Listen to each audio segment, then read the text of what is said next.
नमस्कार दोस्तों, आज मैं आपको गणेश भगवान की 5 कहानी सुनाने जा रही हूँ। प्रेम से बोलिए गणेश भगवान की जय हो।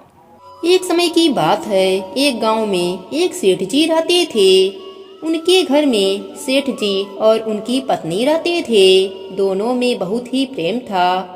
उनके जीवन में किसी प्रकार का कष्ट नहीं था, बस उन्हें कोई संतान नहीं थी। सेठ जी ने ज्योतिषियों को दिखाया। ज्योतिषियों ने बताया कि सेठानी को पुत्र प्राप्ति का योग नहीं है। सेठानी संतान की बहुत ही इच्छुक थी। सेठानी ने सेठ जी का दूसरा विवाह करने का आग्रह किया। पहले तो सेठ जी ने मना कर दिया, लेकिन सेठानी के बार बार आग्रह करने पर सेठ जी विवाह के लिए राजी हो गए और उनकी छोटी बहन से विवाह भी हो गया। सेठानी की बहन बहुत ही धार्मिक प्रवृत्ति की थी। वह गणेश भगवान का नित्य नियम किया करती थी। प्रतिदिन गणेश भगवान की कहानी भी सुना करती थी। गणेश भगवान की कृपा से थोड़े ही दिन बाद सेठ जी के यहाँ एक सुंदर सा स्वस्थ बालक ने जन्म लिया। बच्चे के जन्म से सेठ जी और उनकी दोनों पत्नियां बहुत खुश हुईं। सबके दिन बड़े आराम से बीत रहे थे, लेकिन कुछ दिनों के बाद बड़ी सेठानी के मन में कुविचार ने जन्म ले लिया। वह सोचने लगी, मेरा तो इस घर में कुछ भी नहीं है, सब कुछ छोटी का है। मेरे पति पर भी वह अधिकार जमा लिया और संतान भी उसी का है। यह कुविचार उनके मन ही मन को खाने लगा। इधर छोटी का बालक धीरे धीरे बड़ा हो रहा था। अब तो बड़ी सेठानी के मन का कुविचार एक विशाल वृक्ष का रूप ले लिया था। अंततः एक दिन उसने छोटी के पुत्र को रात को सोते समय मार डाला। उसके शव को उसने घर के पास वाले तालाब में फेंक आया, जिसमें छोटी प्रतिदिन नित्य नियम का फूल फेंका करती थी। सुबह होते ही सबको इस बात का पता लग गया। पूरे घर में कोहराम मच गया। सेठ जी सिर पीट पीट कर रो रहे थे, लेकिन छोटी सेठानी प्रतिदिन की तरह गणेश भगवान के नित्य नियम की आराधना में लीन रही, जैसे कि कुछ हुआ ही ना हो। कथा कहानी समाप्त करने के बाद वह फूलों को समेटकर तालाब में छोड़ने के लिए गई। जब वह तालाब से लौटने लगी, उसी समय उसका पुत्र तालाब के भीतर से निकलकर आता हुआ दिखाई पड़ा, जैसे कहीं आसपास से ही घूमकर आ रहा हो। उसी समय विघ्नहर्ता गणेश भगवान प्रकट होकर छोटी सेठानी से वर मांगने को कहने लगे। बड़ी सेठानी के करतूतों से उसके शरीर में कीड़ों का वास कर दिया, जिससे बड़ी सेठानी को असहनीय कष्ट हो रहा था। उसके शरीर में कीड़े पड़ गए थे। छोटी सेठानी ने हाथ जोड़कर कहा, प्रभु, यदि आप मुझसे प्रसन्न हैं तो मेरी इस अभागिन बहन को क्षमा कर दीजिए। उसने बहुत बड़ा पाप किया है, किंतु आपकी दया से मेरा पुत्र मुझे वापस मिल गया। अब आप उसे कष्टों से मुक्त कर दीजिए। गणेश भगवान छोटी सेठानी पर प्रसन्न होकर छोटी सेठानी को सुख सौभाग्य का आशीर्वाद देकर और बड़ी सेठानी को कष्ट मुक्त करके अंतर ध्यान हो गए। छोटी सेठानी जब घर आई तो उसकी बड़ी बहन उसके पैरों पर गिर पड़ी, क्षमा मांगने लगी। छोटी ने उसे क्षमा कर दिया। अब सब मिलकर गणेश भगवान का नित्य नियम करने लगे, जिससे उनके घर में अन्य धन का भंडार भर गया। हे विघ्नों को हरने वाले गणेश भगवान, अपने सभी भक्तों के कष्टों को सदा हरते रहना, सब पर अपनी कृपा बनाए रखना। कहानी अधूरी हो तो पूरी करना, पूरी हो तो मान रखना। प्रेम से बोले गणेश भगवान की जय हो। प्राचीन समय की बात है, एक गांव में एक दादी पोती रहती थीं, जिन्होंने गणेश भगवान के कहानी सुनने का नित्य नियम लिया हुआ था। वह एक कलश में जल भरकर और फूल रखकर कहानी कहा करती थीं और गणेश भगवान का नाम लेकर अर्घ दिया करती थीं। एक दिन पोती का विवाह हो गया। जब वह ससुराल जाने लगी, तब दादी ने उसे सिर्फ एक कलश में जल भर कर दिया और कहा, गणेश भगवान के कहानी का नेम कभी मत छोड़ना। पोती विदा होकर ससुराल चली गई और चलते चलते सोचती रही कि ससुराल में सब पूछेंगे कि बहू क्या क्या लाई हो, तो मैं क्या बताऊंगी। गणेश भगवान ने सोचा कि यह लड़की बहुत परेशान है, मुझे इसका संकट मिटाना चाहिए। रास्ते में पोती ने गणेश भगवान की कहानी कहकर अर्घ दिया। जैसे ही उसने अर्घ दिया वहाँ हीरे मोतियों का कुंड भर गया। हीरे मोतियों से भरे हुए कुंडे को देखकर पोती बहुत खुश हुई। फिर वह खूब पहन ओढ़ कर ससुराल पहुंची। वहां उसके ससुर जी ने उसकी सास से कहा, हमारी बहू तो बहुत बड़े घर की है, बहुत धन लेकर आई है। तुम ऐसा करो, पड़ोसन के यहाँ से मूंग चावल लाकर बहू के लिए भोजन बनाओ। जब उसकी सास मूंग चावल बनाने लगी तो बहू ने कहा, माँ जी, आप यह मूंग की दाल और चावल मेरे कलश के जल से बनाओ। सास ने अपने बहू की बात को मानकर कलश के जल से चावल और दाल बनाई। तभी चमत्कार हुआ। उनकी पूरी रसोई अनाज और तरह तरह के पकवान से भर गई। यह देखकर सास बहुत खुश हुई। उसने अपने बहू से कहा, बहू आओ भोजन कर लो। तब बहू ने कहा, अभी घर में किसी ने भोजन नहीं किया तो मैं भोजन कैसे कर लूं? और मेरे गणेश भगवान के कहानी कहने का नेम है। सास ने कहा, बहू मैं भी कहानी सुना करूंगी। फिर बहू ने कलश में जल भरकर उसमें फूल डालकर गणेश भगवान की कहानी कही। घर के सभी सदस्यों ने गणेश भगवान की कहानी सुनी। गणेश भगवान की कृपा से उनके घर में अन्न धन का भंडार भर गया। यह सब देखकर सास और भी अधिक प्रसन्न हुई। फिर वह खुशी खुशी अपने पूरे मोहल्ले में गणेश भगवान का प्रसाद बांटने गई। तभी उसकी पड़ोसन ने कहा, अभी तो तुम चावल और दाल उधार लेकर गई थी और इतनी जल्दी इतना सारा धन कहाँ से लाई? तब उसकी सास बोली, मेरी बहू हर रोज गणेश भगवान के नेम का कहानी कहती है, यह सब उसी का फल है। सास की बात सुनकर पड़ोसन को बड़ी हैरानी हुई और उसने कहा, मैं भी गणेश भगवान की कहानी कहा करूंगी। गणेश भगवान की कहानी कहने से पड़ोसन का घर भी अन्य धन से भर गया। हे गणेश भगवान, जैसे आपने पोती को दिया वैसा ही अपने सभी भक्तों पर अपनी कृपा हमेशा बनाए रखना। कहानी अधूरी हो तो पूरी करना, पूरी हो तो मान रखना। प्रेम से बोलिए गणेश भगवान की जय हो। एक गांव में एक बुढ़िया माई रहती थी। उनके घर में उनकी एकलौती बहू शांति भी उनके साथ रहती थी, जो कि बहुत ही चालाक थी। शांति का पति सुरेश दूसरे गांव में काम करता और कभी कभी घर आता। बुढ़िया माई गणेश भगवान की दिन रात पूजा किया करती। शांति अपने सास को पसंद नहीं करती। एक दिन बुढ़िया माई गणेश भगवान की पूजा कर रही थी। तभी शांति ने कहा, माँ जी, आप सारा दिन बैठे पूजा करती रहती हैं, घर में कभी साफ सफाई भी कर लिया कीजिए। इतना बड़ा घर है, मैं कैसे सारे घर की सफाई अकेले करूं? बुढ़िया माई ने कहा, बहू मेरे आँखों से कम दिखाई देता है, इसलिए मैं कोई काम नहीं कर पाती।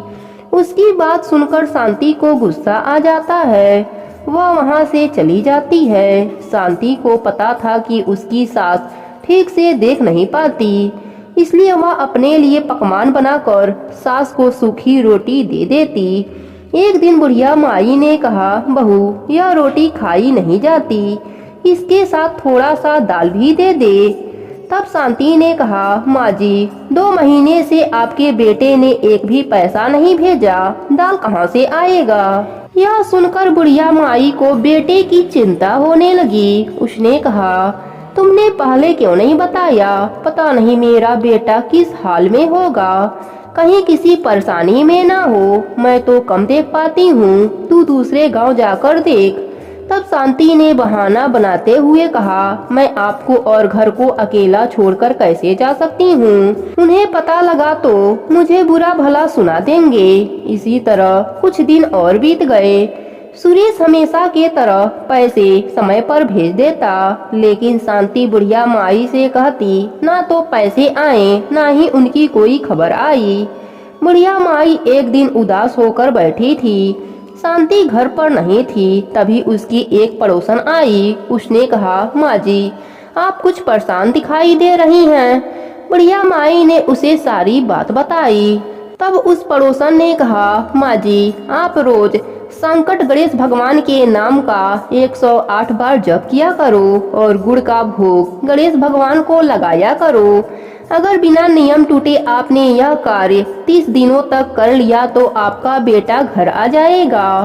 बुढ़िया माई ने कहा, लेकिन गुड़ कहाँ से लाऊंगी, मेरे पास तो पैसे भी नहीं है। तब पड़ोसन ने अपने घर से गुड़ की 2 ढेली बुढ़िया माई को लाकर दे दिया।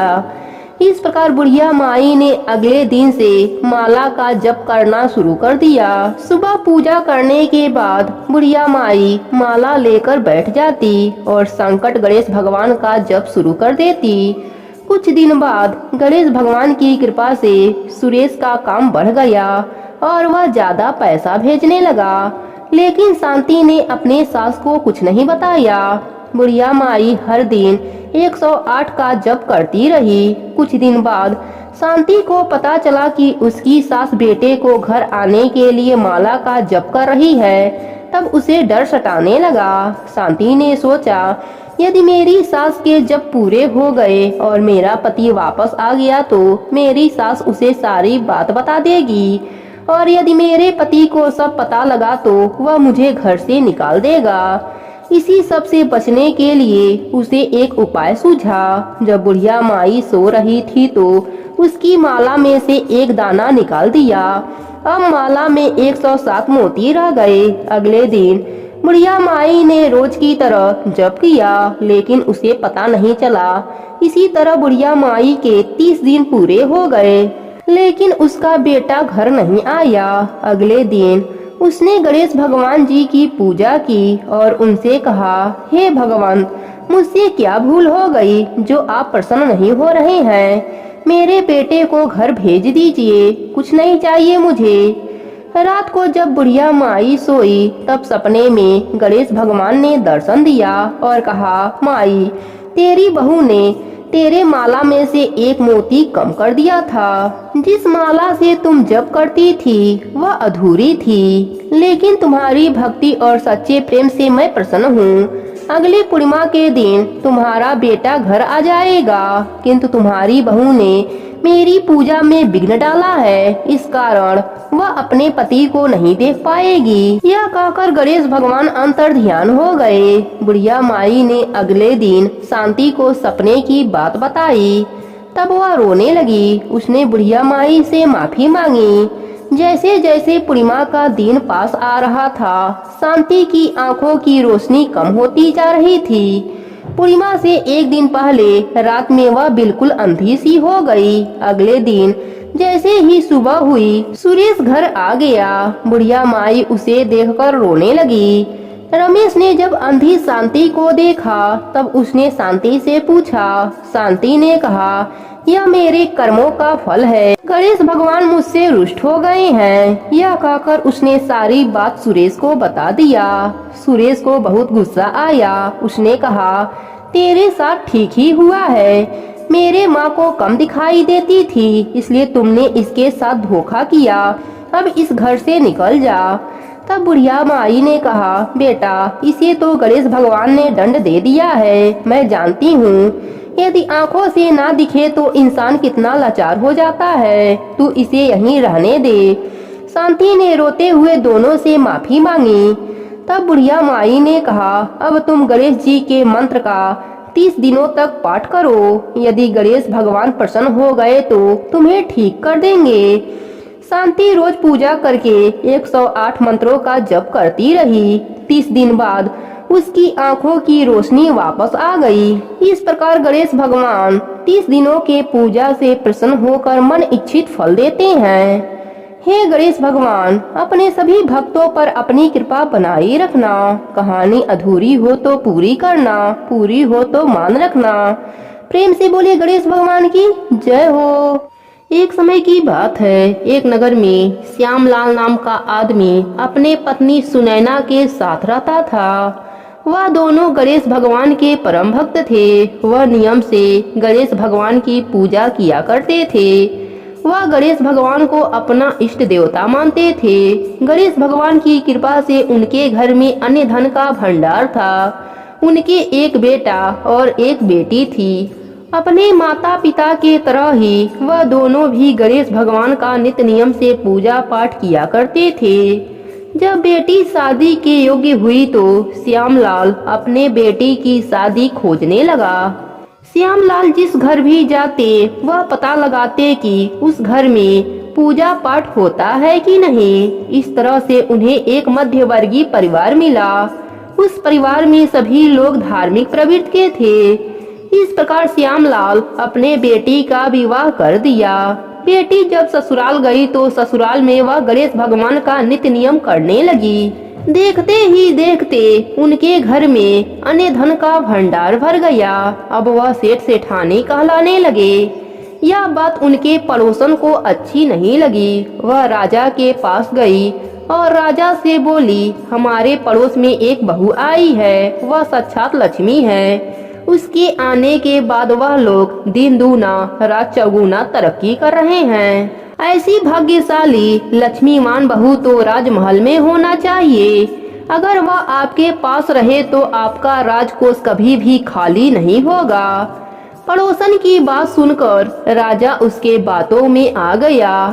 वह राजा सेठ के घर से उसके बहू को लाने का हुक्म दे दिया। सिपाही आए और बहू को साथ चलने को कहे। बहू ने कहा, आप महाराज से कह दीजिएगा कि मैं 12 दिन बाद आ जाऊंगी। इस प्रकार सिपाही राजमहल आकर राजा को सारी बात बता दिए। राजा भी मान गया। इधर बहू गणेश भगवान से प्रार्थना करने लगी, हे प्रभु, मेरी लाज आपके हाथों में है, आप मेरी रक्षा कीजिए। गणेश भगवान के कोप से राजा के शरीर में जलन होने लगा। देखते ही देखते उसके शरीर में कोढ़ निकल आया। वह अपना बहुत इलाज करवाया पर उसके शरीर से जलन समाप्त ही नहीं हो रहा था। फिर उसने पंडितों से इसका उपाय पूछा।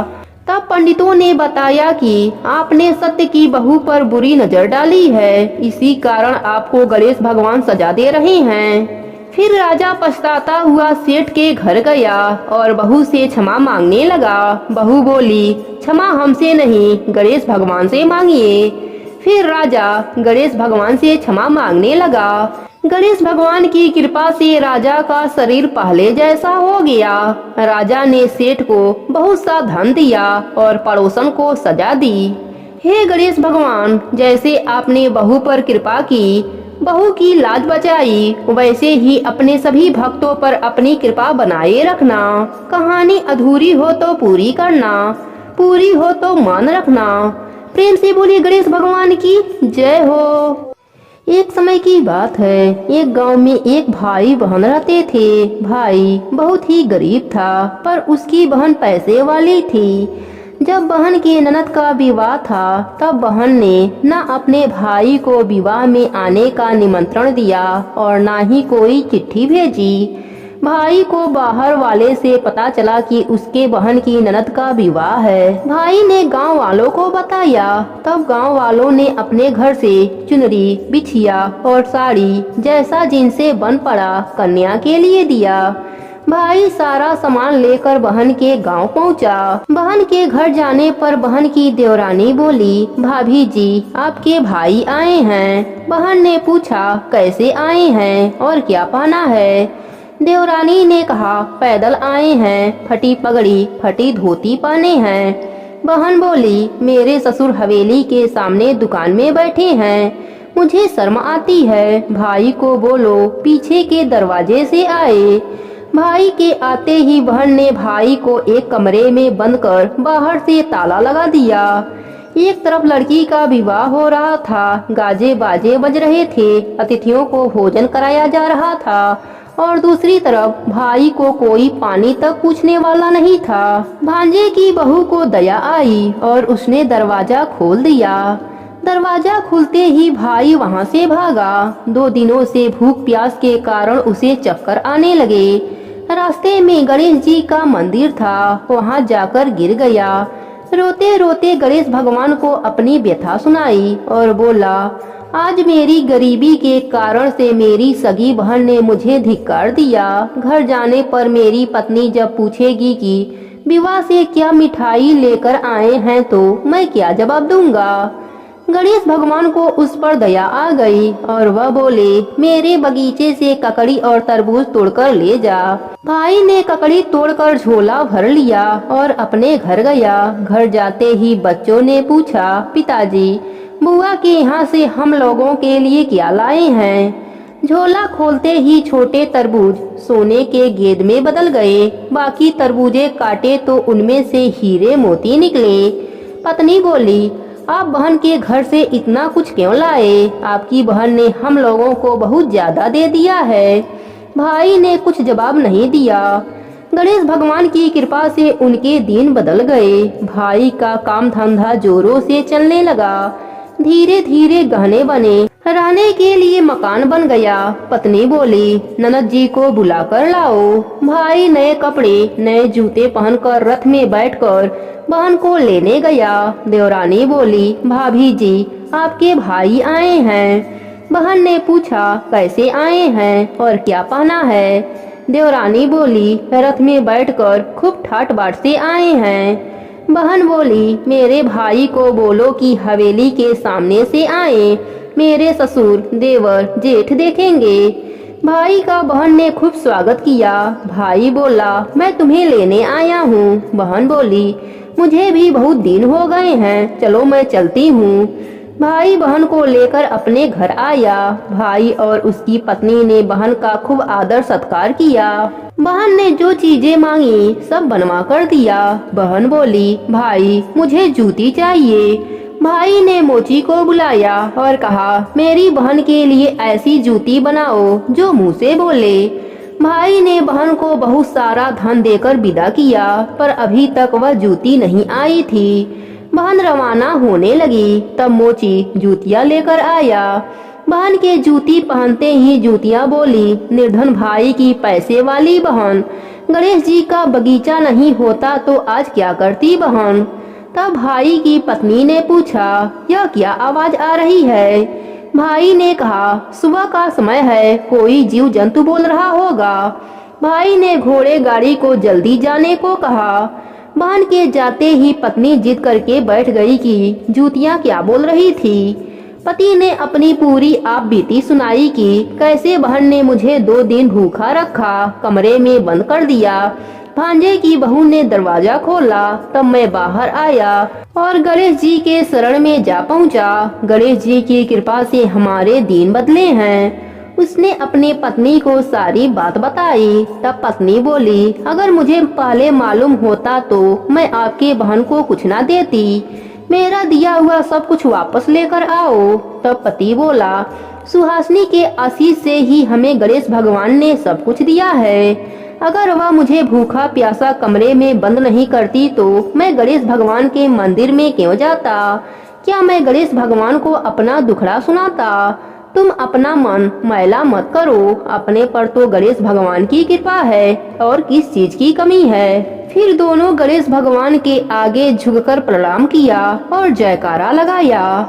हे गणेश जी महाराज, जैसी कृपा आपने निर्धन भाई पर करी, वैसी ही कृपा अपने सभी भक्तों पर बनाए रखना।